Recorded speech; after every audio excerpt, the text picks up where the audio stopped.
her yerinde sevilir. Her yerinde dinleyirler onu. Kim deyir ki eşitmemişim, dinlememişim. İnanın ki yalan değil.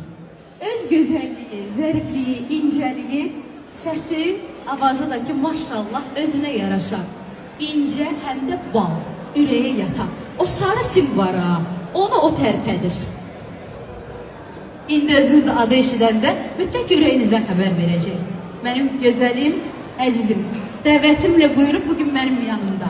Vəfa Şərifova, alqışlarınızla, rəqslərlə devam edəcək. Buyurun meydanımıza. Hoş geldiniz. Değerli Müsaade. En güzel, hoş geldin.